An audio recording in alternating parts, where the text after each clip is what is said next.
Thanks for joining us today on Coastal and Progressive Rainbow Forum on Society Bites Radio. Today we will be hearing a little bit of a story here as I am going to be speaking to you. I've been requested to tell a little bit about some things related to the LGBTQ plus community and give you some stories here that might benefit you.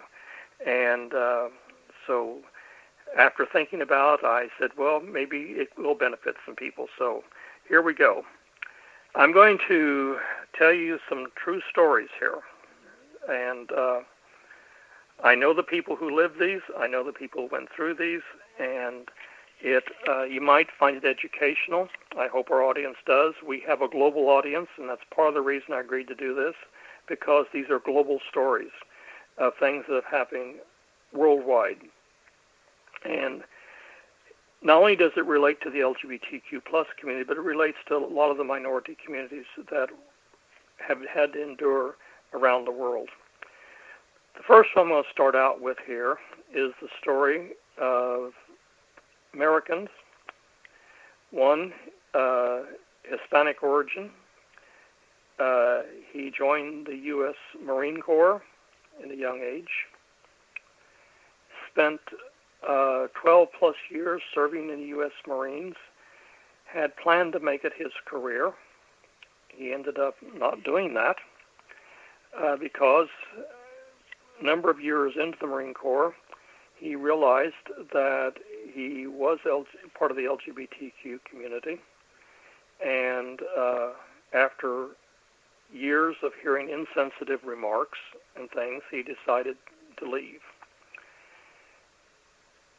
And this relates because it goes into a situation where he then leaves the Marine Corps after 12 plus years and doesn't re-enlist again. And he ends up, at that point in his life, deciding, well, I'm just going to go back and see if I can get some more education and go into another field possibly.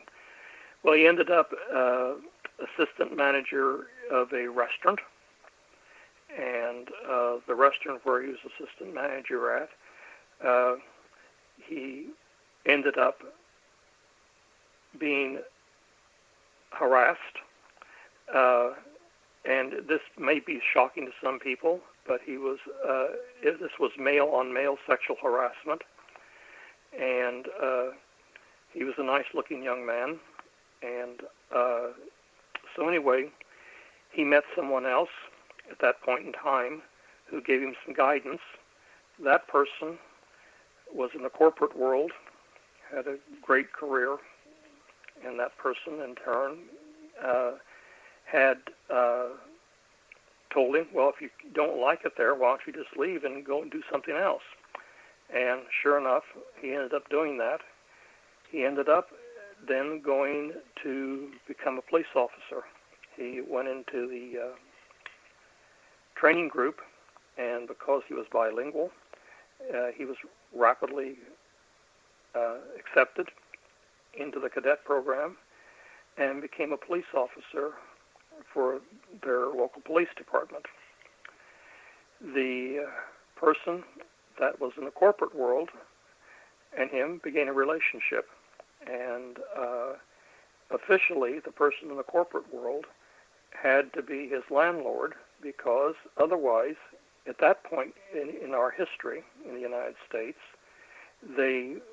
he would have lost his job as a police officer or been subject to discrimination and other things. And the person in the corporate world would have also had his job in jeopardy as well. So anyway, they had many good years together, and the person who was the police officer had unfortunately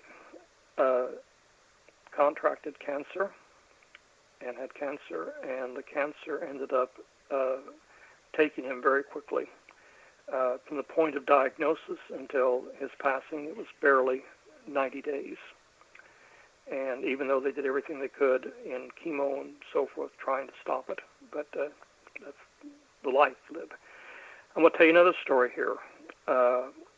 this is global. There was I'm not going to give exact locations and things because these people, I do not want people to be specifically identified. But again, an American person and then another person in another country, and both of these people were connected to the intelligence agencies of their countries. And one of them was connected to that country's Air Force. The other person was connected to another person in other countries' groups. Anyway, both of them met, became friends, and this took place in a foreign country, and they became friends and developed a relationship. And that relationship went on for more than 6 years, and both of them had maintaining their careers and maintaining significant contact with each other because they were actually working on some of the same projects together and traveled together. They took vacations together and went places and everything. And then under the pressure of the other in the foreign country where part of this was taking place, the one gentleman was under pressure to get married because the marriages in that country were being arranged, and he went ahead and got married, and so the other person departed company with them. Anyway, these stories are that the LGBTQ community all across the world has been through a lot of different issues. There are situations where families will often shun the LGBTQ person due to their sexual orientation, which they think can be changed. This is not true. Every bit of science tells us that changing a person's sexual orientation is just not reality. It just isn't going to happen. No matter what they tell you or what they preach at you, and most of these scams, or which they are, they're scams, they're aimed at getting people's money and giving them false hope, desperate parents or so forth, to trying to get their children to change their sexual orientation. It simply is not going to happen.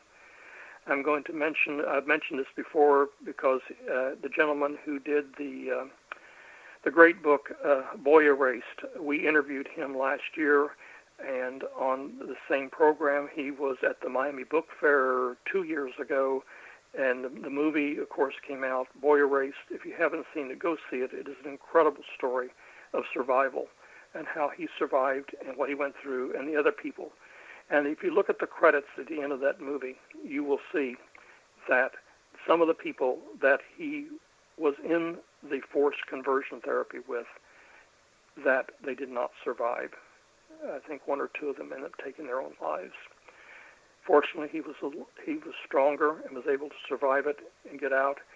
And another point that was just brought up to me not too long ago was that, and I'd forgotten this, was that the actual person who was running that Pacific camp where he was forced into, and these are hideous things. They could be almost as bad as some of the concentration camps where the people were brutally treated during World War II, and because they're trying to get the people to change who they really are. And of course, some of them actually fake that and claim they have changed, but they haven't. But the person running this camp that was in the movie actually, a few years later, admitted that they themselves were actually in part of the LGBTQ community, and then end up going into a relationship and marrying somebody else of the same sex. So that's an important point to remember as well. I'm going to go on with some more stories here and tell you what we've dealt with. You know, this is because of the counseling work that we have done and what we have done through the Housing Coalition, which I've been privileged to be a part of for many, many years. This goes back more than 20 years to the days when we made world history and developed the first luxury resort for LGBTQ people in the world. And then realizing the demand was so huge from people who could not afford to be there that there was a need for this in other areas. And people with more moderate and lower income levels, and then we gradually moved off of that model and moved into the housing model where we are currently, and that is housing people with lesser incomes because the demand and the need is there, and that's why we moved over into that area. But some of these stories are coming out of that area, the people that we have met and dealt with. There was and some of the stories are are very touching. Other stories are more tragic than anything in what's happened.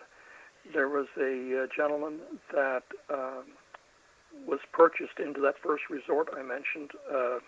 He was divorced, owned a business, had 2 children, and he purchased a unit there, and with another business partner, and the business, and of course later it came to be known that the business, he was in hopes that the business partner would develop into a relationship, and of course the business partner had no intention of anything like that happening, and didn't even realize that was part of the plan.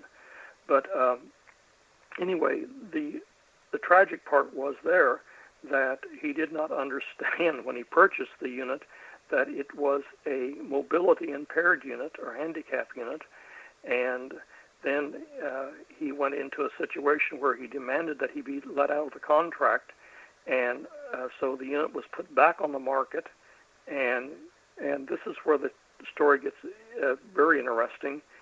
Because of the time frame this happened, he was so fortunate that luck had it that he sold right before the market collapsed. This happened in 2006, early 2007, and he owned the condo in that resort for about 5 weeks and ended up clearing about I don't know, it was a 20 or 30% profit on that short period of time on his money. So that's into making about 5 weeks at 30% profit. That's not bad anything that you do, I don't think. But so anyway, but the tragic part of this was that he did not end up then owning a place where he wanted to live, where this resort was at. So he had asked again, and they came together with some other business partners, and they decided to try to purchase another place there. And that in turn led him to the introduction to somebody who turned out that he developed a relationship with, and they are, to this day, as the best of my knowledge, they're still together. And that's been, like I said, since 2007, so that's been 13 years ago. So things have a strange way of happening, and they work out, and they go out for the best. But I want to tell you a little bit more about some of the things that we face in the world now today. And the LGBTQ rights movement is all over the world. It's global. Fortunately, in the United States, we have made a lot more progress than they have in other countries, and there are other countries that made more progress than we have. To those people who are listening to this broadcast who are in other countries right now, realize that it takes time and education. I know that people in Taiwan who are listening to this and are made progress recently. I know people who are living in the Middle East who are listening to this broadcast have also made progress, although it's not as prevalent maybe right now because it is so much underground. There are other countries that still have much to do. I can think of people in Russia and other parts of the world in Africa that have still faced horrible suppression of the LGBTQ rights in their lives. But we have to hope that eventually with education and history is on our side, and we will eventually